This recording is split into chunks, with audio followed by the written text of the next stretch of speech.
లో క్రీస్తును గూర్చిన అంటే దేవుని కుమారుడు గూర్చినటి జ్ఞానము మనం తెలుసుకుందాం. తర్వాత ఏంటంటే ఏకత్వము. ఎవరితో ఏకత్వము చెప్పండి. దేవుని కుమారుడితో ఏకత్వం అవ్వాలి. అంటే దేవుని కుమారుడితో ఏకం అవ్వాలి. చెప్పండి అందరు పక్కన వాళ్ళతో. దేవుని కుమారుడితో మనం ఏకం అవ్వాలి. దైవ కుమారుడితో మనం ఏకం అవ్వాలి. చెప్పండి పక్కన వాళ్ళతో. దైవ కుమారుడితో ఏకమయ్యి, దేవుని కుమారుడితో ఏకమయ్యి. అంటే దేవుని వాక్యం చెప్పుతున్నది ఏమిటంటే, పౌలు మహాభక్తుడు ఏం చెప్తున్నాడంటే దైవ కుమారుడితో ఏకమవ్వాలి. ఎవరితో? దేవుని కుమారుడితో ఏకమవ్వాలి. ఎందుకు దేవుడు కుమారుడితో మనం ఏకమవ్వాలి? ఈ లోకములో దేవునికి ఏరైపోయిన మానవుడు ఏమైపోయాడు? ఆదిలో దేవునికి ఏరైపోయాడు, దేవునికి దూరం అయిపోయాడు. ఆదాములో ఆదాం ఏమైపోయాడు చెప్పండి? ఆది కాండంలో దేవునికి దూరం అయిపోయాడు. దేని వలన? ఆజ్ఞ అతిక్రమమే పాపం. ఆజ్ఞ మీరి దేవుని మాట వినక, దేవుని మాటకు లోపడక ఏమయ్యాడు చెప్పండి? దూరం అయిపోయాడు. ఇప్పుడు దూరం అయిపోయి మానవుని మళ్ళీ తిరిగి ఏకం చేయటకు ప్రభు అయిన యేసుక్రీస్తు వారు ఆయనే స్వయంగా భూమి మీదకి రావటానికి ఇష్టపడ్డాడండి. చూస్తే కనుక మనకు అర్థమవుతుంది. పిలుపులు రాసిన పత్రిక 2 అధ్యాయము 6 వచనంలో మనం చూస్తే అక్కడ రాయబడిన మాట మనకు కనబడుతుంది. ఇంకా కొంచెం ముందుకు రమ్మా. ఆయన దేవుని స్వరూపమై ఉండి దేవునితో సమానంగా ఉండే భాగ్యాన్ని వెంచుకొనలేదు.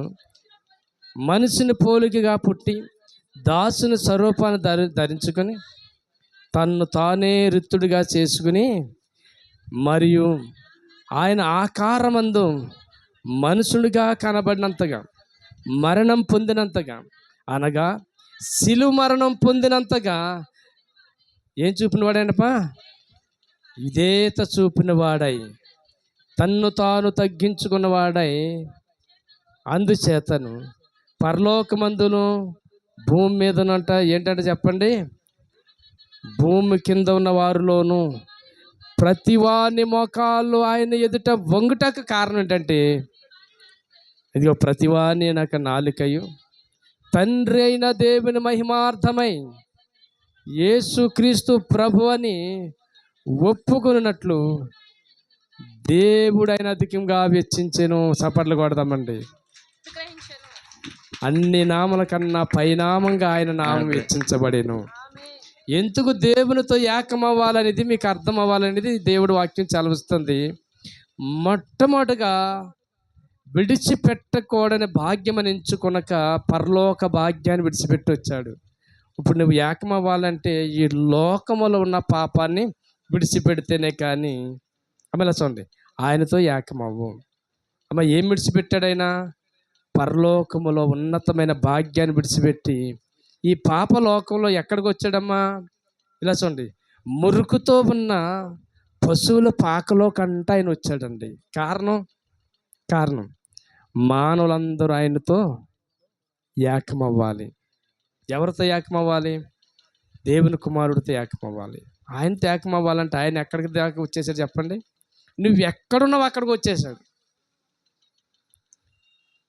92వ కీర్తనలో చూస్తే మనుషులు ఎవరంటండి? పశువ ప్రాయులు. ఏ ప్రాయులు అంటే అర్థం ఏంటి? ఒక పశువు కింద మారిపోయాడు మానవుడు, ఒక పశుప్రాయుడిగా మారిపోయాడు. మాటలో చెప్పాలంటే దేవుడు అంటే లెక్క లేకుండా, దేవుడి మాట అంటే లెక్కలేని తనంతో, మొండితనంతో ఒక మృగంగా మారిపోయిన మానవుణ్ణి తిరిగి రక్షించుటకు ఆయన కూడా ఒక పశువుల పాకలో కంట రావటానికి ఇష్టపడ్డాడండి. హల్లెలూయా! ఎంత గొప్ప దేవుడు అండి నిజంగా మన దేవుడు యేసయ్య. తన్ను తాను తగ్గించుకున్నాడు. తర్వాత దేవుని మాటకి విధేయత చూపించాడు. ఇలా చూడాలి, ఎవరికి విధేయత చూపించాలి? దేవుని మాటకి విధేయత చూపించాలి. ఇప్పుడు నువ్వు ఆయనలో ఏకమవ్వాలంటే రెండోది ఏంటి చెప్పండి? దేవుడికి విధేయత. ఆమె ఇలా చూడండి ఏంటి అంటే లోబడేతనము. విధేయత అంటే అర్థం ఏంటండి? లోబడే తనం. దేవుడి మాటకు లోబడాలి. విధేయుడై తండ్రికి విధేయుడయ్యాడు, దేవుని వాక్యానికి విధేయుడయ్యాడు గనుక ఆయన ఈ భూమి మీద అన్ని నామల కంటే పైనామంగా హెచ్చించబడ్డాడు. స్తోత్రం చెప్తా, అందరికి సబ్బర్లు కొడతా. ఎంతగా హెచ్చించబడతా కారణం, ఈ రోజున ప్రపంచంలో అన్ని మోకాళ్ళు ఆయన ఎదుట వంగుతున్నాయంటే దేవుని వాక్యం నెరవేర్చుటకు విధేయుడైపోయాడు ఆయన. ఇంకా మూడవది మనం చూస్తే కనుక అక్కడ రాయబడిన మాట చూడండి ఒకసారి. ఏం చేశాడంట? తన్ను తాను ప్రాణం పెట్టినంతగా తగ్గించుకున్నాడంట. తగ్గించుకోవాలండి దేవుని సన్నిధిలో ఎలా ఉండాలమ్మా? తగ్గింపు. అమ్మ, ప్రాణం పెట్టినంతగా తగ్గించుకున్నాడు, మరణం పొందినంతగా తగ్గించుకున్నాడు. ఏం చేశాడు చెప్పండి? మరణం పొందినంతగా, ప్రాణం పెట్టినంతగా. చదవండి ఆ వచనం ఏంటట? ప్రాణం పెట్టినంతగా, మరణం పొందినంతగా. ఏ మరణం అంటే? శిలువ మరణం పొందినంతగా.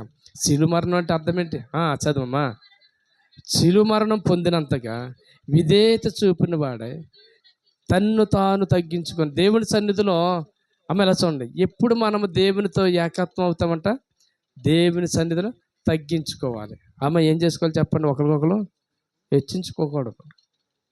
మనం ఒకరు వాళ్ళు తగ్గించుకుంటే తప్పకుండా ఆయనతో ఏమవుతామంట? దేవుని కుమారుడితో కూడా మనం కూడా ఏమవుతాం? ఏకత్వం అంటే సమానత్వం కలిగిన వారమైపోతాం. ఆమేన్. ఆయన ఏమన్నాడు తెలుసండి? యేసు ప్రభు వారు యోహాను సువార్త 15వ అధ్యాయంలో స్నేహితులను పిలిచాడు. మనల్ని ఏమని పిలిచాడు చెప్పండి? నా స్నేహితులారని పిలిచాడు. అంటే అర్థం ఏంటి? దేవునితో ఈక్వల్గా ఆయన పిల్లలుగా, ఆయన స్నేహితులుగా అవ్వాలంటే మనము తగ్గించుకోవాలి. ఏం చేయాలి చెప్పండి అమ్మా? తగ్గించుకోవాలి. చూస్తే కనుక పేతురు రాసిన మొదటి పత్రిక 5వ అధ్యాయము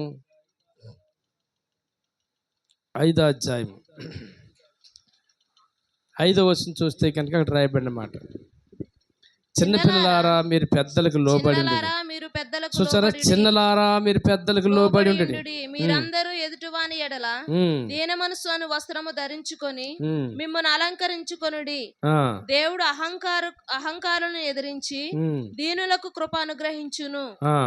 దేవుడు తగిన సమయమందు మిమ్మల్ని హెచ్చించినట్లు ఆయన బలిష్టమైన రెక్కల కింద దీన మనస్కులై ఉండుడి. అది దీన మనస్కులై.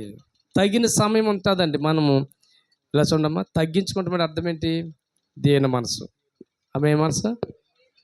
బాబు తమ్ముళ్ళు బయట చెప్పండి, ఏ మనసు? దేవుని సన్నిధిలో దీన మనసు ఉంటే తగిన సమయం ఉంది, నిన్ను హెచ్చిస్తాడు ఆయన. ఆమేన్. ప్రపంచానికి తన కుమారుని తండ్రి అయిన దేవుడు ఎంతగా ఇచ్చించాడో మనం ఆయన ఎదుట తగ్గించుకుంటే ఆయనలో నిజంగా ఏకత్వం కలిగిన వారం అవుతాం. హల్లెలూయా. ఇంకా మనం చూస్తే కనుక యోహాను సువార్త 17వ అధ్యాయము 21వ వచనం చూడండి ఒకసారి. యోహాను సువార్త 15వ అధ్యాయము 21. తండ్రి నా యందు నీవును నీ యందు నేనును ఉన్నలాగున వారును మన యందు ఏకమై ఉండవలెనని వారి కొరకు మాత్రము నేను ప్రార్థించుట లేదు. వారి వ్యాకులము వలన వారు వాక్యము వలన నా యందు విశ్వాసం ఉంచి వారందరూ ఏకమై ఉండవలనని వారి కొరకు ప్రార్థించుచున్నాను. ఇప్పుడు ఒకసారి ఆలోచించండమ్మా, ఎవరు ఏకమై ఉండాలని? ఇక్కడ ప్రార్థన మాట 17వ అధ్యాయం అంతా ఏంటమ్మా చెప్పండి? యేసయ్య చేసిన ప్రార్థన. ఏ ప్రార్థన? యేసయ్య చేసిన ప్రార్థన ఏంటంట? ఎవరు వాక్యం వలన, దేని వలన అమ్మ? దేని వలన? వాక్యం వలన ఏకమై ఉండవలనని వారి కోసం మాత్రమే నేను ప్రార్థన చేస్తున్నాను అన్నాడు యేసయ్య.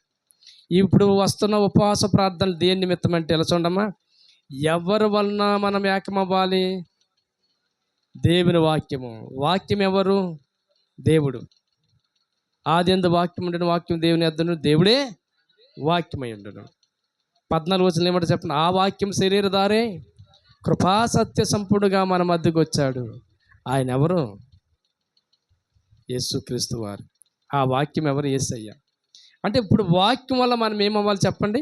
ఏకం అవ్వాలి. ఇప్పుడు తండ్రికి ఏం ప్రార్థన చేస్తున్నాడు చెప్పండి ఒకసారి.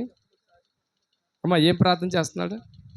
వారు వాక్యం వల్ల నాతో ఏకం అవ్వాలి అంటూ ప్రార్థన చేస్తున్నాడు. ఇంకా చూస్తే కనుక 22వ వచనంలో మనము ఏకమయుండులాగున వారును ఏకమై ఉండవలనని నీవు నాకు అనుగ్రహించిన మహిమ నేను వారికి విత్తును.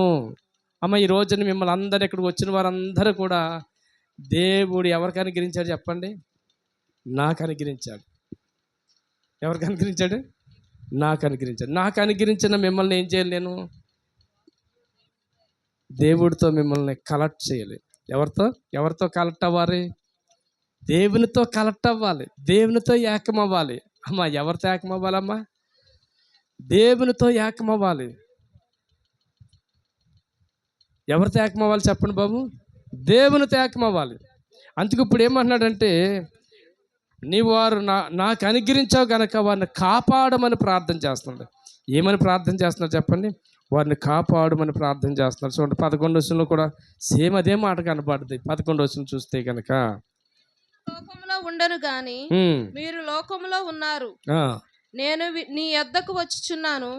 పరిశుద్ధుడైన తండ్రి, మనము ఏకమై ఉన్నలాగున. మీరు ఎప్పుడు ప్రార్థన చేసిన ఈ పదం మట్టుకు ఉపయోగించాలి.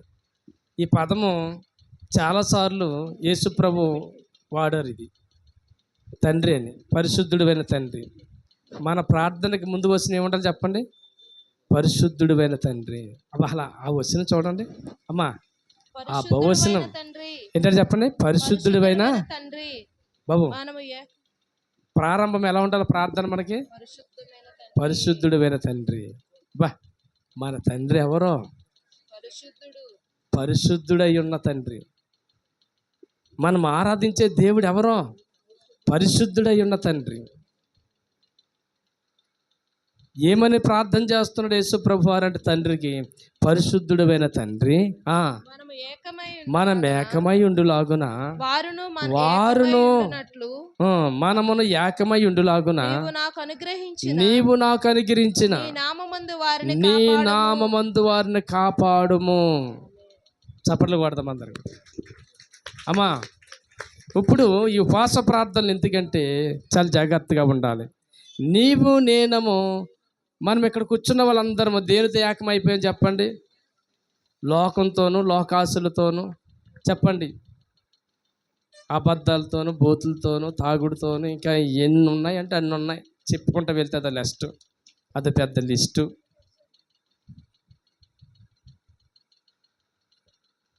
మనుషులతో ఏకమైపోయాం, మనుషుల పద్ధతులతో ఏకమైపోయాం, మనుషుల సంప్రదాయాలతో ఏకమైపోయాం. మనుషులు ఉన్న అన్నిట్లో ఏకమైపోయి దాంట్లో ఏమైపోయాం? పాకమైపోయాం. ఇప్పుడు మనలను దాంట్లోంచి బయటికి తీసుకురావాలంటే ఉపవాస ప్రార్థనే దానికి శక్తి. స్తోత్రం చెప్పండి.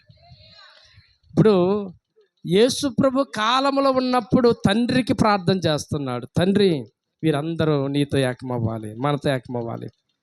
ఏకత్వం ఏకేపించాలి. వీళ్ళు అన్నిటితో ఏకేపిస్తున్నారు కానీ నా ప్రార్థనలో ఏకేపిస్తలేదు. ఇలా చూడండి ఒకసారి, మీరు ఒకసారి ఆలోచించండి. మా పొద్దున్న లేచిన కానీ ఎన్ని పనులు చేస్తాను చెప్పండి? చీపురు కట్టట్టుకున్న కాడి నుండి సాయంకాలం పడుకునే దాకా చెప్పండి ఎలాగా సేమ్ పని చేసినట్టు చేస్తాం. సీమలు ఉంటాయి చూసా, ఎలా తిరుగుతూ ఉంటా, తిరిగింది. సీమల కాలం రెస్ట్ ఉంటాయి చెప్పండి? వెళ్తూ ఉంటాయి, వెళ్తూ ఉంటాయి. ఎంత కష్టపడతావో ప్రార్థన చేసుకుందా రామ్మ అంటే దాంతో ఏకేపించలే. దేనితో ఏకేపించలే? ప్రార్థనలు ఏకేపించాలి.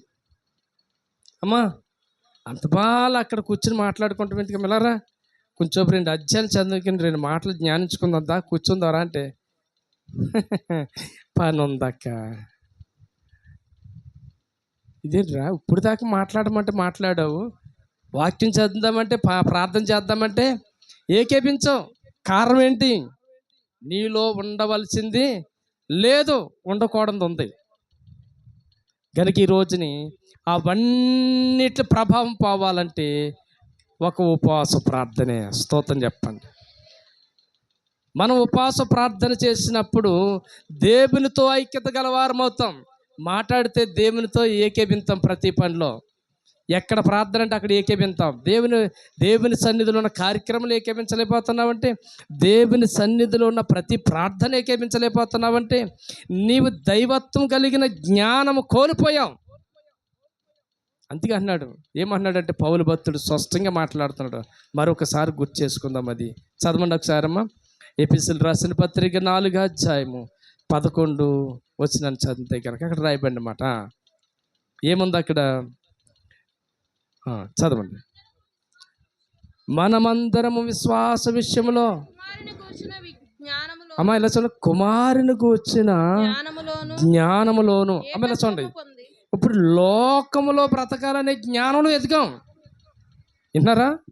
ఎందులో ఎదిగాము అమ్మా? ఎందులో ఎదిగాము? ఎలా సంపాదించుకోవాలో బాగా జ్ఞానం ఉంది. తప్పేం లేదు, దేవుడికి అది కూడా మనకి ఇచ్చిన బాధ్యతే. పని చేసుకోకుండా మన కష్టపడకుండా ఇంట్లో కూర్చోమని దేవుడు చెప్పలేదు. కష్టపడాలి. కానీ లోకంలో సంపాదించే విషయంలో ఉన్న దాంట్లో పొందుకున్న జ్ఞానము, నేను క్రీస్తుతో ఏకత్వం పొంది క్రీస్తుతో ఏకమవ్వాలి. ఎవరితో ఏకమవ్వాలి? యేసుతో ఏకమవ్వాలి. దేవుని సేవకుడితో ఏకమవ్వాలి. ఈ ప్రార్థనలో ఏకీభించాలి, ఏకమవ్వాలి అన్న దాంట్లో నువ్వు ఏకమవుతలేదంటే కారణం ఏంటి చెప్పండి ఒకసారి. నిజమైన దైవ జ్ఞానము మనకి ఏమాత్రం కూడా లోపడ లేదు. దైవ జ్ఞానం చాలా అవసరం. ఏ జ్ఞానం చెప్పండి? చదవమ్మా, వచ్చిన చదవండి ఒకసారి. మరి మనమందరము విశ్వాస విషయంలో ఏంటంటే విశ్వాస విషయంలో దేవుని కుమారుని యొక్క జ్ఞానములోను, దేవుని గూర్చిన జ్ఞాన విషయంలో ఏకత్వం పొంది అమ్మ అలా చూడండి. దేని కొరకు జ్ఞానం ఇప్పుడు కావాలి చెప్పండి? దేవుని కుమారుడితో ఏకమై జీవించే జీవితం కొరకు మనకి జ్ఞానం అవసరము. స్తోత్రం చెప్పండి.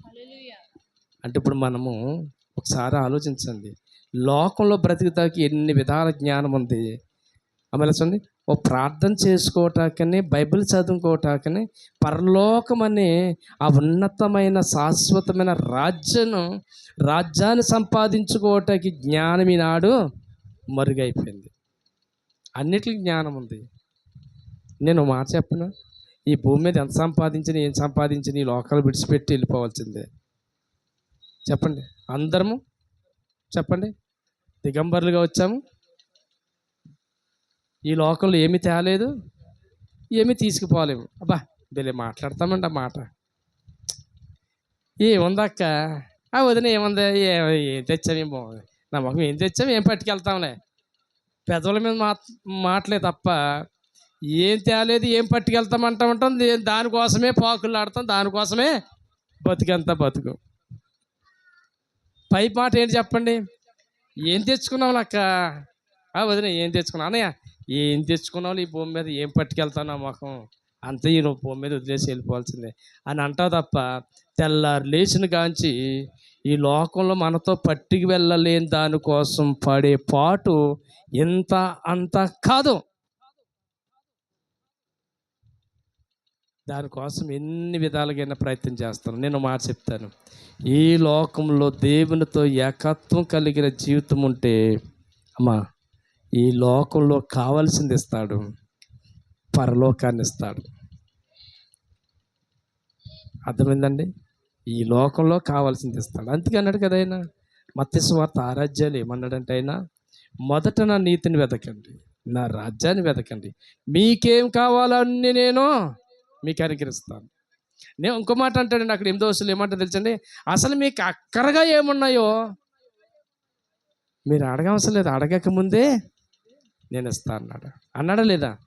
మీకు అక్కరగా ఏమున్నాయో అడగక ముందు అవి నీకు తండ్రిని మీరు అడగక మునిపే అక్కరగా మీకు ఉన్నవేమో ఆయనకు తెలియను. అమ్మా ఏం చెప్పండి, మనకు అక్కరగా ఏమున్నాయో ఎవరు తెలుసు అంటే చెప్పండి. పక్కన వాళ్ళతో చెప్పండి. నీకు అక్కరగా ఏమున్నా ఎవరు తెలుసు? పరలోకపు తండ్రికి తెలుసు. చెప్పండి, ఎవరు తెలుసు? మనకు అక్కడికి ఏమున్నదో పరలోకపు తండ్రి తెలుసు. ఆమేన్. మన అక్కర్లన్నీ ఒక లిస్ట్ పెట్టుకుని ఉపవాస ప్రార్థనలు చదువుతూ ఉంటారండి. కానీ ఉపవాస ప్రార్థనలో దేవుడు ఇచ్చేది ఏంటి చెప్పండి? మొదటిది చెప్పండి. దేవుని కుమారుడితో ఏకమయ్యే అంతగా. అంటే ఏకమవుతామంటే అర్థమేంటి చెప్పండి? ఇలా చూడండి, దేంట్లో ఏకమవ్వాలి? దేవుని కుమారుడితో దేంట్లో ఏకమవ్వాలి? లోకా సువార్త 4 అధ్యాయము 14 చూస్తే అక్కడ రాయబడిన మాట చూడండి ఒకసారి. లోకా సువార్త 4 అధ్యాయం 14 యేసు ప్రభువారి లోకంలో చూడండి, ఈ లోకంలో రక్షణ పొందిన తర్వాత, బాప్తిసం పొందిన తర్వాత ఏం పొందుకున్నాడంట ఆయన? ఈ లోకంలో ఏం పొందుకున్నాడు చెప్పండి? ఆత్మబలం. చదవండి అవసరం. అప్పుడు యేసు ఆత్మ బలముతో ఎక్కడికి తిరిగి వెళ్ళాడమ్మా ఆయన? లోకములో ఉన్న ప్రాంతాలకి ఎలా తిరిగి వెళ్ళాడు చెప్పండి? ఆత్మ బలం పొందుకుని. ఆమేన్. అమ్మ, ఈరోజు మొదటి రోజు. ఏ రోజు? ఈరోజు 7 రోజుల్లో మొదటి రోజు. ఈ మొదటి రోజు 7 రోజులు పూర్తి అయ్యేటప్పటికి ఏం పొందుకుని వెళదాము? ఆత్మబలం పొందుకోవాలి. అంటే పరిశుద్ధాత్ముడు మనం ఏకమైపోవాలి.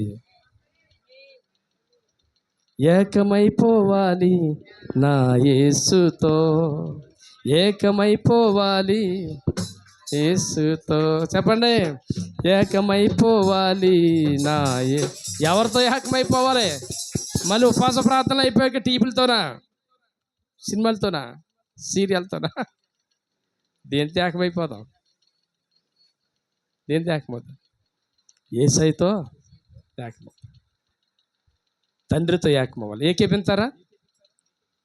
7 రోజుల ఉపవాస ప్రార్థనలు ఏది కూడా ఒక్కటి కూడా దేవుని సన్నిధికి దూరం అవటానికి వీళ్ళు లేనే లేదు. అమ్మా, ఏరవటానికి వీల్లేదు. అబ్బాయి నాకు అదండి ఇదండి కాదు. తప్పకుండా మనందరం కూడా ఏం చేయలేదు? ఉపవాస ప్రార్థన ఏకేపించాలి. చెప్పండి ఒకసారి. ఉపవాస ప్రార్థనలు ప్రతి కూడికిని ఏకేపించాలి. ఎందుకు ఏకేపించాలి? యేసయ్య నువ్వు ఏకమవుటకు. ఆమేన్. ఎవరు? యేసయ్య నువ్వు ఏకమవ్వాలి. యేసయ్య నేను ఏకమవుతే లోకమున నేను చేయలేదు. అసలు లోకం కాదు, లోకంలో దెయ్యాలు ఏం చేయలేవు, ఏ దురాత్మలు కూడా నేను ఏం చేయలేవు. దేవుడు నువ్వు ఏకమవుతే. నేను మాట చెప్తున్నానమ్మా, రోగంతో నువ్వు చెప్పుతావు యేసయ్య నువ్వు ఏకమవుతే. ఎవరితో? యేసయ్య నువ్వు ఏకమవుతే. రోగమా, ఇదిగో తలపోట, ఇదిగో కాలు నొప్పు, ఇదిగో గుండెలో ఉన్న బలహీనత, ఇదిగో నాలో ఉన్న బలహీనత, నిన్ను భరించిన వాడు నాలో ఉన్నాడు, నీకేంటి? నన్ను విడిచిపో అంటావు నువ్వు. దేవుని స్తోత్రం. ఎందుకంటే రోగాన్ని భరించినవాడు ఎవరో చెప్పరేంటమ్మా? యెషయా గ్రంథం 53 అధ్యాయము చదవండి ఒకసారి. 4 నుంచి అంతేగాని అక్కడ ఉంటుంది. ఏముంటుంది చెప్పండి? మన రోగములు భరించిన వాడు ఆయన. ఏం భరించాడమ్మా చెప్పాలి? ఏం భరించాడు ఆయన? రోగాన్ని భరించాడు. అంటే ఆయన భరించాక నువ్వు భరించాక మన వ్యసనాన్ని ఆయన భరించాడు, మన యొక్క వ్యసనాలు ఆయన భరించాడు, మన పాపాన్ని ఆయన భరించాడు, మన శాపాన్ని ఆయన భరించాడు. ఇంకా అట్లా భరించాక కాదు. చదవండి వచ్చిన చదవండి. నిశ్చయముగా మన రోగములను భరించెను. ఆమేన్. ఆమేన్. చెప్పని రోజు నీ 7 రోజుల ఉపవాస ప్రార్థనలో ఇక నేను నాలో ఉన్న రోగాలు నేను భరించుటకు వీలు లేదు. రోగమా, నీ లోపల ఏది ఉందో దాంతో చెప్పు. ఇప్పుడు నిన్ను భరించిన వాడు ఎప్పుడైనా భరించేశాడు. నేను భరించవలసిన పని లేదు. ఎందుకంటే నేను యేసు ఏకమయ్యాం. ఆమేన్. చెప్పండి ఒకసారి. బీబీయా, షుగర్,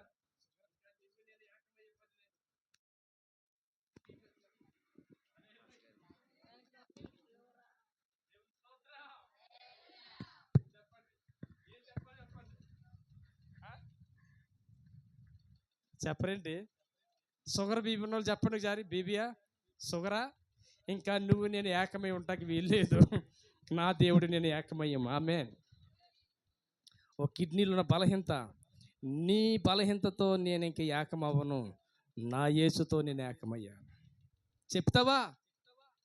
ధైర్యంగా చెప్పండి పక్కన వాళ్ళతోనే. ఇంకా రోగంతో నీకు పని లేదు, ఎందుకంటే యేసుతో నీవు ఏకమవుతావు. ఆమేన్. Thank you Jesus. చెప్పండి, ఎవరు భరించారు? యేసే. చెప్పండి, యేసే భరించాడా లేదా? చెప్పండి అందరు కూడా. మన రోగాన్ని యేసే భరించాడా లేదా? మన వ్యాధిని ఆయన భరించడం లేదా? మన శాపాన్ని ఆయన భరించడం లేదా? మన వ్యసనాలు ఆయన భరించడం లేదా? మన వ్యసనాలు ఆయన భరించినప్పుడు మన ఇంట్లో ఉన్న మన పిల్లలు ఇంకా వ్యసనాన్ని భరించడానికి వీలు లేదు. కారణం యేసు నీవు ఏకమయ్యో కనుక నీ పిల్లలు కానీ ఎవరు కూడా దురాత్మ శక్తులు ఏకమై ఉంటాకి వీలు లేదు. దేవుడు మనం ఏకమయ్యాం కనుక. ఆమేన్. రోగమా, నువ్వు నేను ఏకమయ్యి ఇంకా సంసారం చేసే పని లేదు. యేసు నేను ఏకమవుతాం. ఆమేన్. వ్యాధులు, రోగాలు ఇంకా ఏకమై జీవించే జీవితాలు ఇంకా లేదు. ఇంకా ఫుల్ స్టాప్ పెడతాను. ఆమేన్. ఎవరెవరు ఏకమయ్యాం? ఆమేన్. చెప్పు ఒకసారి చెప్పండి, ఎవరెవరు ఏకమవుతాం? యేసు నేను ఏకమయ్యాక ఇంకా దేనితో నాకు అని లేదు. స్తోత్రం చెప్పండి. యేసు నేను ఏకమయ్యాం. అప్పు నా జీవితంలో ఇంకా నా జీవితానికి ఏకమవుతాం. అప్పిచ్చేవాడుగా నన్ను చేస్తాడు. ఆమె ఎవరితో ఏకమవుతే? ఈ తండ్రితో ఏకమవుతే, యేసయ్యతో ఏకమవుతే. ఆయన కుమారుణ్ణి తండ్రి ఎలాగే ఇచ్చించాడో ఈ భూమి మీద అందరూ, ప్రతి ఒక్కడు, ఈ భూమి మీద పుట్టిన అధిపతులే కానీ, భూరాజులే కానీ, చక్రవర్తులే కానీ, ఎవరైనా ఈ భూమి మీద అందరు మోకాలు యేసు ఎదుట వంగి ప్రతి వాణ్ణి నాలిక తండ్రి అయిన యేసు క్రీస్తుని ఒప్పుకోగలిగినట్లు చేసిన యేసు క్రీస్తు నామం హెచ్చించబడినట్లుగా ఆయన కుమారుడితో కలిసిన వాడు కూడా అలా ఇచ్చేస్తాడు. చప్పట్లు కొడదాం ఒకసారి. మన యేసయ్య ఇచ్చించబడ్డాడు పరలోకంలోను, భూమి మీద. మనల్ని కూడా దేవుడు అలా ఇచ్చించాలంటే మనం ఎవరితో ఏకమవ్వాలి బాబు? అది చెప్తావా? 7 రోజులు ఎవరితో? యేసుతో ఏకమవుతాను. ఆమేన్. స్తోత్రం చెప్పండి. ఒకవేళ వర్షం వచ్చిందనుకోండి, ప్రభువా నీకు తెలుసు నాయనా అని అంటావా? చెప్పు. వర్షంతో నాకు పని లేదు. ఆమేన్. చీకట్లో చెప్పండి, నడిచి వచ్చిన నాకు చీకటితో పని లేదు. నా ముందు యేసయ్య ఉన్నాడు. నేను ఏకమై, యేసు నేను ఏకమై ఉన్నాం కనుక ఎవరు ఏకమవ్వాలి? అది పిరికివారు దేవుని రాజ్యంలో ప్రవేశించరు. అమ్మా మనకి పిరికితనం ఉండొచ్చా? చెప్పండి అమ్మా, చెప్పండి తల్లిలో చెప్పండి. 7 రోజులు దేవుని సన్నిధికి వచ్చే విషయంలో పిరికితనం అనేది ఉండకూడదు. ఆమేన్. దేన్నైనా ఎదిరించి నా దేవునితో ఏకమయ్యే పనిలో నేను పడాలి, పడి తీరుతాను. ఆమేన్. ఏదో నాకు తెలియదు కానీ మొత్తం మీద దేవుడు ఏదో గొప్ప కార్యాలు చేయబోతున్నాడు. ఉపవాస ప్రార్థన ఒక బలమైన కార్యాలు చేయబోతున్నాడు గనుక మరొకసారి మాట చదువుకుంటే కనుక, కుమారుడైన ఏ కుమారుడు? దేవుని కుమారుడు యొక్క జ్ఞానమును గూర్చిన చదవండి. ఏకత్వం పొంది అమ్మా సంపూర్ణ పురుషులకు, అంటే చూడండి, ఈ ఉపవాస ప్రార్థనలు సంపూర్ణ పురుషుడు అవ్వాలంట. ఏ పురుషుడు? అంటే సంపూర్ణంగా యేసు కుమారుడిగా సంపూర్ణంగా చేయబడాలి. అంటే అర్థం ఏంటి? రోమపత్రిక 12వ అధ్యాయము 2వ వచనం నుంచి మన చదివితే అక్కడికి అర్థమవుతుంది. ఈ లోక మర్యాదను మేము అనుసరించగా దేవునికి అనుకూలమైన, మొదటి వచనం నుంచి చదివేమో, సజీవ యాగముగా మా ప్రాణాత్మ చదువు దేవుని వాత్సల్యతను బట్టి మిమ్మల్ని బతిమాలు కొనుచున్నాము. ఇట్టి సేవ ఏంటంట? యుక్తమైనది. ఈ లోక మర్యాదను అనుసరించగా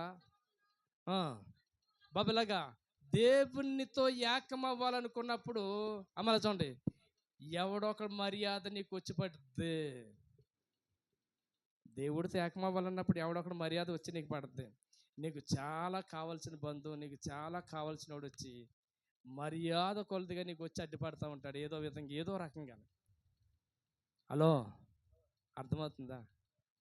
అయ్యి బాబోయ్, ఏం చేయాలి ఇప్పుడు? ఇచ్చి పడ్డది. నేను ఈ ప్రార్థన అస్సలు ఏకేపించాలి మా అన్నని తీర్మానం చేసుకున్నాను, కానీ లేనిపోని మర్యాద. వెళ్ళకపోతే మర్యాద పోద్ది. అమ్మా ఏం పోద్ది? ఎందుకంటే లోకంలో ఉన్న మర్యాదలు మనకు అంత అవసరమా? మనకు బాగోలేనప్పుడు ఆ మర్యాదలు వచ్చి మనకేమన్నా సేవ చేస్తాయా? మన కష్టంలో ఉన్నప్పుడు ఆ మర్యాదలు వచ్చి మనకేమన్నా పలకరిస్తాయా? ఈ లోక మర్యాదలు అనుసరించక ఉత్తమను అంటే ఏంటి చెప్పండి అమ్మా? ఈ లోకంతో స్నేహం చేయక, లోక సంబంధమైన వాటితో మర్యాదల వైపు పోక, ఉత్తమం ఏది ఉత్తమమో దేవునితో కుమారుడితో ఏకమయ్యే జీవితం ఉత్తమైన పని. చదవమ్మా. అనుకూలముగా ఆమె చూడండి, దేవునికి అనుకూలంగా ఉండాలి తప్ప నీకు అనుకూలంగా వస్తే కాదు. హలో బాబు, అర్థమవుతుందా? ఎవరికి అనుకూలంగా? అన్ని బాగుంటే నేను చాలా అనుకూలంగా ఉన్నాయనుకోండి, దేవుని సన్నిధికి వస్తాం. పెద్ద చిత్రం ఏంటండి, విశేషం ఏంటి చెప్పండి? అమ్మనా కాదమ్మా? దేవుని సన్నిధికి రావటానికి అసలు ప్రతికూలమైన పరిస్థితులు ఉన్నప్పుడు ఖచ్చితంగా దేవునికి విధేయత చూపిన వాడై దేవునితో ఏకమవుటకు ఎంత కష్టమైన భరింతకు దేవుని సన్నిధికి రాగలిగితే అది దేవుడు చూస్తాడండి. స్తోత్రం చెప్పండి. సంపూర్ణమైన దేవుని చిత్తం మీద పరీక్షించుకొని మీ మనస్సు మారి. మొదటిగా ఏంటి చెప్పండి? మన దేవుని చిత్తాన్ని ఏం చేయాలి చెప్పండి? పూర్తిగా పరీక్షించుకోవాలి. ఆమె ఎలా చూడండి, ఏ చిత్తం అండి? చెప్పండి, ఏ చిత్తం? దేవుని చిత్తం. ఈ 7 రోజుల ఉపవాస ప్రార్థన దేవుని చిత్తం. ఎవరి చిత్తం? దేవుని చిత్త ప్రకారంగానే సేవకులు వస్తున్నారు మన మధ్యకి. వచ్చే సేవకులు సామాన్యులు కాదు. ఇది దేవుని చిత్తం.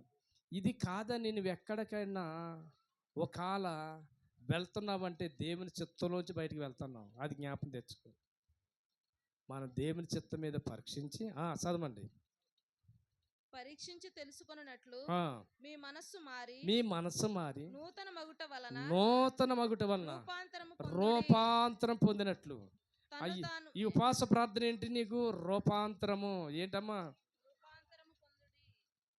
కొన్ని కొండలు ఖరీదే. ఇప్పుడు ఏం ఖరీదు చెప్పండి? కొన్ని కొండలు ఖరీదే. స్తోత్రం చెప్పండి. హల్లెలూయా. నువ్వు నిజంగా ఖచ్చితంగా 2 పూటలు కూడా ఉపవాసం ఉండి ప్రార్థన చేస్తే 7 రోజుల్లో నువ్వు నిజమైన రూపాంతరంలోకి వెళ్తావు. ఆమేన్. లోపల చెప్పండి, ఆత్మ సంబంధమైన రూపాంతరంలోకి వెళ్తావు. శరీర సంబంధమైన జీవితంలో కూడా రూపాంతరంలోకి వెళ్తావు. స్తోత్రం చెప్పండి. ఉపవాస ప్రార్థన ఎందుకంటే నీ రూపం మారాలి. ఏం మారాలి చెప్పండి? మన రూపం మారాలి, రూపాంతరం పొందాలి. ఏం పొందాలి చెప్పండి? రూపాంతరం పొందాలి. గలతీయులకు రాసిన పత్రిక మాట ఒకసారి మనం ప్రార్థన చేసుకుందాం. 4వ అధ్యాయం 4వ అధ్యాయం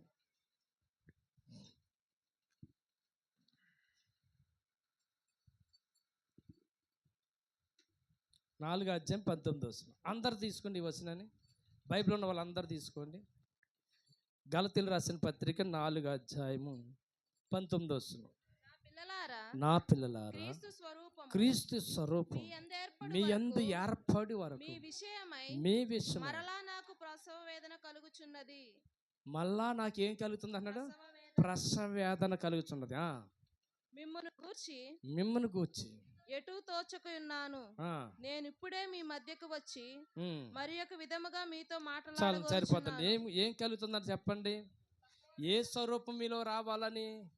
అమ్మా పౌలు గారు ఏమన్నారు చెప్పండి? నేను మళ్ళీ గర్భాన్ని దాల్చుతున్నాను. మళ్ళీ నేను ఏం చేస్తున్నాను చెప్పండి? ప్రసవ వేదన కలిగి. చాలామంది అంటారండి, ఇప్పుడు పిల్లల కోసం ఎన్ని ప్రయత్నాలు చేస్తున్నారు చెప్పండి? చాలా ప్రయత్నాలు చేస్తున్నారు. అమ్మా, ఇప్పుడు దేవుడు గర్భం ఇవ్వగానే ఇలా చూడండి ఒకసారి, ఎన్ని పత్యాలు చేస్తారు చెప్పండి? ఏదంటే తినేస్తారా? ఎలాగంటే అలా నడిచేస్తారా? చెప్పండి. ఎలాగంటే అలా ప్రవర్తిస్తారు. ఎందుకని లోపడున్న బిడ్డ, చెప్పండి, లోపల ఉన్న బిడ్డ చక్కగా జన్మించాలంటే, లోపడున్న బిడ్డకి నేను జన్మ ఇవ్వాలంటే, లోపడున్న బిడ్డ ఈ భూమి మీదకి వచ్చి చక్కగా బ్రతకాలంటే నా ప్రవర్తన అంతా కూడా ఏం చేసుకోవాలనుకుంటా చెప్పండి, ఆ తల్లి మార్చుకుంటుంది. తినే పద్ధతి మార్చుకుంటుంది, తినే ఆహార పద్ధతులన్నీ కూడా అన్నీ మార్చుకుంటుంది. చూడండి, ఎలాగంటే అలా పడుకోదు, ఎలాగంటే అలాగా మసలదు, ఎలాగంటే అలాగా ఉండదు. ఇక్కడ కూడా ఏమంటాడు తెలుసండి, దేవుని స్వరూపం మనలోకి రావాలంటే దేవునితో ఏకత్వం కలిగి, అంటే ఏకత్వం అంటే దేవునిదంటే దాంతో ఏకమయ్యి, ఏ పరిస్థితులు అంటే ఆ పరిస్థితులతో ఏకమయ్యి, లోకంలో అన్ని విషయాలు ఏకమైపోయి జీవిస్తే మనకి ప్రసవేదన ఎలా కలిగిద్దమ్మా చెప్పండి ఒకసారి. మనం అనేక పిల్లలను, క్రీస్తు పిల్లలను మనం అనేకులకి చెప్పండి కనాలంటే తప్పకుండా మనకి వేదన ఉండాలి, ప్రసవ వేదన. ఈ ఉపవాస ప్రార్థనలో మనకి ఏం కావాలో చెప్పండి, ప్రసవ వేదన. నేను మాట చెప్తాను నీకు, 7 రోజుల్లో నువ్వు ఎంతమంది కోసం చేస్తావో అంతమందిని గురిపెట్టుకి నీ పట్టుదలతో చేయి. అలా చూడండి, ఏదైనా దెబ్బలాట వస్తే మొండిపట్టు కాదు, భర్త మీద మొండిపట్టు కాదు అమ్మా, తోడుకోళ్ళ మీద సాధించే మొండిపట్టు కాదు. ఏం దెబ్బలాట్లు వచ్చినప్పుడు ఎన్ని మొండిపట్టు, చాలా ఒకళ్ళు ఉంటారండి, ఎంత మొండిపట్టో, పొట్టు అంటే మామూలు కాదండి, లేదండి మీరేమని చెప్పండి, నేను మాట్లాడిన సమాధానం పడరని అంటారు. అక్కడ కాదు నువ్వు చేయవలసింది, ఈ ఉపవాస ప్రార్థనలో మొండి పట్టు కావాలి. ఏ పట్టు చెప్పండి, ప్రభువా ఈ ఉపవాస ప్రార్థనలో 10 మందిని కానీ 20 మందిని కానీ ఇదిగో నేను పేర్లు ఎత్తి ప్రార్థన చేస్తానయ్యా, వాళ్ళందరూ నాకు కావాలేసయ్యా, వారందరినీ రాజ్యంలో తీసుకురావాలి నాయన, వారందరిని నేను రక్షించగలగాలంటే ఇదిగో ఉపవాస ప్రార్థనలో నేను వారిని కనగలిగినట్లు నాకు ఆ ప్రసవ వేదన దయచే. ఆమేన్. నువ్వు ఎవరి పేర్లు పెట్టుకో, కొడుకు పేరు పెట్టుకుంటావా, కూతురు పేరు పెట్టుకుంటావా, ఎవరు దేవునికి దూరం అయిపోతున్నారు అందరి పేర్లు ఎట్టి ఉపవాస ప్రార్థనలో ప్రార్థన చేస్తాం ప్రారంభించు. తప్పకుండా ప్రసవ వేదన నీకు దేవుడు దయచేస్తాడు. తప్పకుండా బిడ్డను కన్న తర్వాత ఎంత బాధ ఉందో ఆ బాధ అంతా మరిచిపోయి సంతోషించగలిగే పరిస్థితులు కలిగితాయి. ఆమేన్. ప్రసవ వేదన అంటే సామాన్యం ఏంటి, చచ్చి బ్రతికినట్టే. ఏంటమ్మా, ఇప్పుడంటే పొట్టలు కోసేస్తున్నారు, అర్థమైందండి, అర్థమైందండి. ఏ బాధ లేదు ఇప్పుడు చెప్పండి, ఇంకా సులువేని చెప్పండి, జిప్ ఆపరేషన్ అంట, ఇంకా అసలు అది కోసినట్టే ఉండదు అది. కానీ బిడ్డన కన్నీ ఆ బాధ, తల్లి చచ్చి బ్రతికింది. ఒక బిడ్డకి జన్మిస్తామంటే చచ్చి బ్రతికినట్టు, అంటే అర్థమేంటి చెప్పండి. ఈ ఉపవాస ప్రార్థనలో నువ్వు ఎంత చావాలో, నువ్వు ఎంత తగ్గించుకోవాలో, ఎంత విధేయత చూపించాలో, ఎంతగా నువ్వు తగ్గించుకోవాలో ఈ ఉపవాస ప్రార్థనలు తగ్గించుకో. దేవునికి దగ్గరవు, యేసుతో ఏకమవు, యేసయ్యతో ఏకమయ్యి ఎంతగా ఎంతగా ఎంతగా ప్రార్థన చేస్తావో ప్రార్థన చెయ్యి. తప్పకుండా కొందరినైనా నీలోంచి రక్షణ కార్యాలు జరిగి కొందరిని దేవుడు నీకు ఆత్మలు అప్పగిస్తాడు. ఆమేన్. ఇది ఏకత్వం. ఎవరితో ఏకత్వం, యేసయ్యతో ఏకత్వం ఉంటే ఫలాలు కలిగిన బిడ్డగా ఉంటాం. లేదంటే ఏంటి చెప్పండి, ఫలాలు లేని చెప్పండి. ఈ ఉపవాస ప్రార్థన అయ్యేటప్పటికి ఏదో ఒక ఫలమో దేవుడు ఇవ్వాలి. ఆమేన్, ఆమేన్ చెప్పండి. ఎవరితో ఏకత్వం అవ్వాలి చెప్పండి, తండ్రితో కూడా ఏకత్వం పొంది. చెప్పు ఒకసారి పక్కన వాళ్ళతో చెప్పు, ఎవరితో ఏకమవుదాం, యేసయ్యతో ఏకమవుదామా, ఆడితో ఈడితో కాదా చెప్పడా, ఎవరితో కాదు చెప్పవా దుర్గా, ఏంటి చెప్పు, ఆడితో ఈడితో కాదు, నేను యేసుతో ఏకమవుతాను. ఆమేన్. మా ఆవిడతో ఈవిడితో కాదు, అక్కతో కాదు, వదినతో కాదు, వాళ్ళతో కాదు, వీళ్ళతో కాదు, తోడుకోలతో కాదు, వాళ్ళతో కాదు, అస్సలు యేసుతో ఏకం అవ్వాలి. ఆమేన్.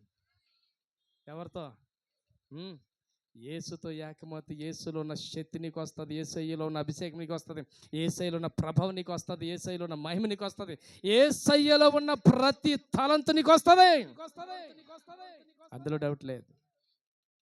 యేసయ్యలో ఉన్న సన్నిధి, యేసయ్యలో ఉన్న మహిమ, యేసయ్యలో ఉన్న ఆనందం, యేసయ్యలో ఉన్న పరిపూర్ణమైన సంపదలన్నీ మనకు కలిగి తీరుతాయి. అసలు యేసయ్యలో ఉన్న కృపానిధులు మనకి పొందుకున్నామా, ఎన్ని నిధులు ఉన్నాయి మన కోసం. ఆమేన్.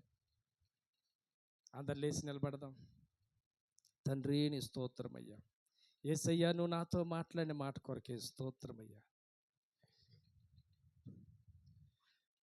Holi spirit thank you lord. అందరూ లేచి నిలబడదాం. యేసయ్యా నీ స్తోత్రం నాయన, స్తోత్రమయ్యా, స్తోత్రం. అందరు లేచి నిలబడదాం. ప్రభువా నీ స్తోత్రం నాయన. ఇంతవరకు దేవుడు నీతో మాట్లాడుతూ వచ్చిన మాటలన్నిటిలో ఎస్, లోకంతోనూ, లోకంలో ఉన్న పాపంతోనూ, లోకంలో ఉన్నటువంటి లోక విషయాలతోనూ, తుచ్చమైన ఆశలు, తుచ్చమైన శరీరాశులకి ఏకమై, పాపానికి ఏకమై, లోకాశలకు ఏకమై, శరీరాశులకు లోకమ ఏకమై, నేత్రాశకు ఏకమై, సెల్ ఫోన్కి ఏకమై, పనికిరాని పనులన్నిటికి ఏకమై, పనికిరాని స్నేహితులకి ఏకమై, బ్రతుకుని పాడు చేసుకుని ఇదిగో ఈ రోజుకి నాయన దిగజారిపోయిన స్థితిలో ఉన్నానయ్యా. ఇక నుండి నీలో ఏకమవ్వాలి యేసయ్యా. నీతో ఏకత్వం కలిగించు.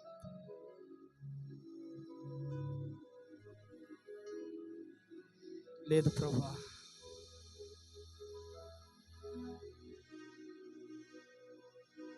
తండ్రి నీవు నేను ఏకమయుండులాగునా ఇదిగో నీవు నాకు అనుగ్రహించిన వారందరూ నీలో ఏకమవ్వాలని, నీ వాక్యం వల్ల వారందరూ నీలో ఏకమవ్వాలని యేసయ్యా నువ్వు చేస్తున్న ప్రార్థన నాకు కావాలి. ప్రార్థన చేద్దాం ఈరోజు. యేసయ్యా నీతో నేను ఏకమవ్వాలి నాయన. ప్రభువా నీతో నేను ఏకమవ్వాలి. చెప్దాం అందరు కూడా, యేసయ్యా నీలో నేను ఏకమవ్వాలి. Thank you Lord Jesus. అందరూ ప్రార్థన చేద్దాం.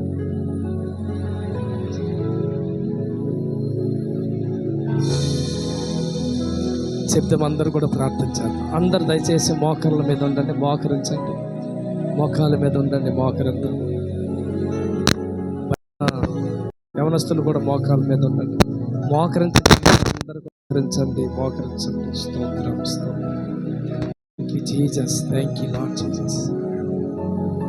యేసు ప్రభువా స్తోత్రం, స్తోత్రం, స్తోత్రం. ప్రభువా తండ్రి, ఈ లోకంలో బ్రతుకుట ఎన్నో తెలివితేటలు నేను అజ్ఞానంగా మిగిలిపోయాను నాయన. నీ కుమారుడు కూర్చిన జ్ఞానం నాకు కావాలి నాయన. నీ కుమారుడితో ఏకమై బ్రతుకు కావలసిన జ్ఞానం నాకు కావాలి ప్రభా. నీ కొరకు జీవించే జ్ఞానం నాకు కావాలి ప్రభా. ఆ కృప నాకు దయచేయండి నాయన.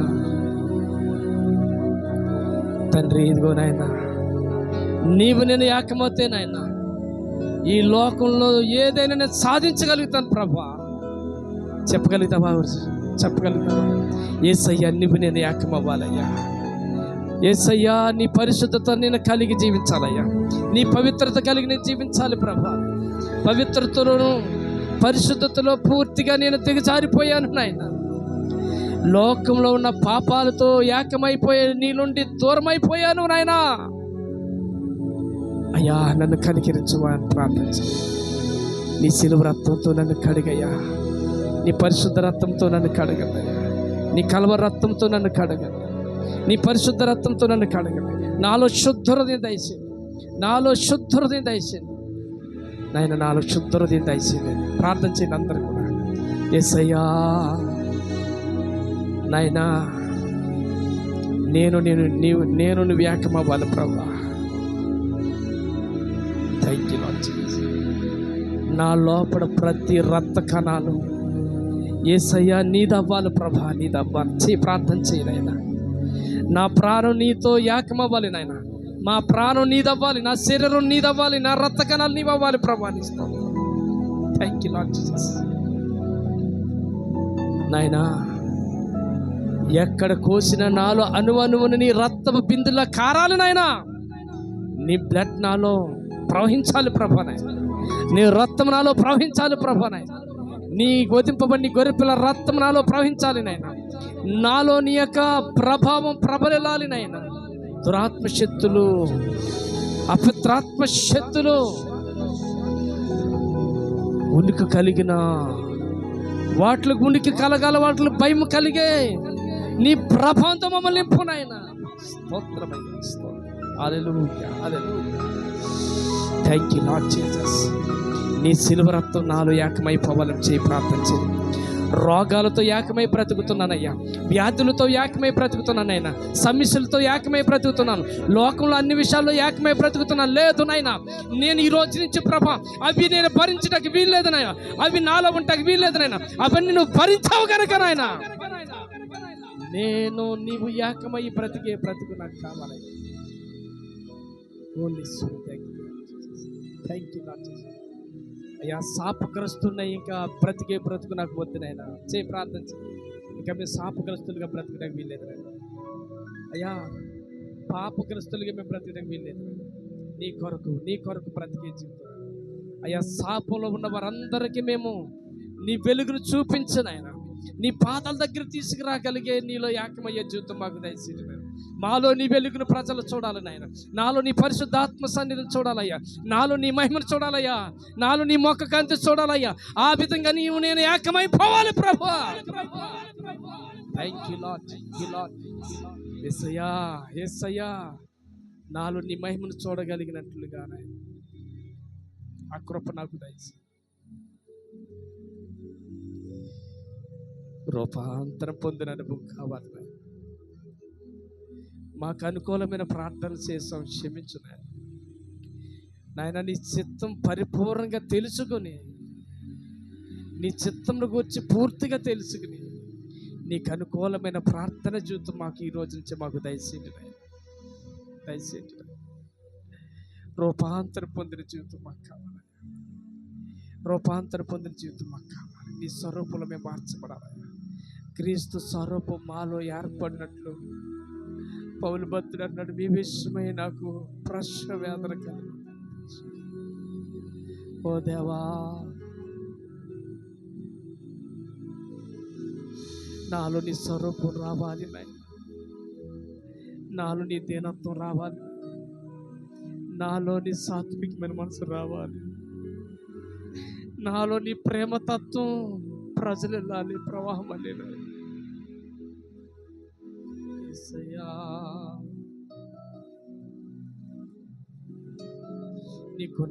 నీ గుణాలు నాలుగు రావాలి, నీ స్వరూపంలోకి మార్చబడాలి. అటువంటి కృప నాకు దయచేసి, ఆ కృప నాకు దయచేసి. దేవుని కుమారుడితో నీ కుమారుడితో ఏకత్వం కలిగి ప్రార్థనలో ఏకమవుతానయ్యా, వాక్యం చదువుట్లో ఏకమవుతానయ్యా, వాక్యం మినిట్లో ఏకమవుతానయ్యా. నీ వాక్యాన్ని మినిట్లో, నీ వాక్యాన్ని గైకొనట్లో, నీ వాక్యానికి లోబడే విషయంలో నిన్ను ఏకమవుతాను నాయన. నీతో ఏకమై బ్రతకాలి. లోకంతో ఏకమై బ్రతికేంత వరకు శాపాన్ని తెచ్చుకున్నాను, దరిద్రమైన జీవితం తెచ్చుకున్నాను. ఇంక ఈ దరిద్ర కొట్టే జీవితం నాకు వద్దు నాయనా.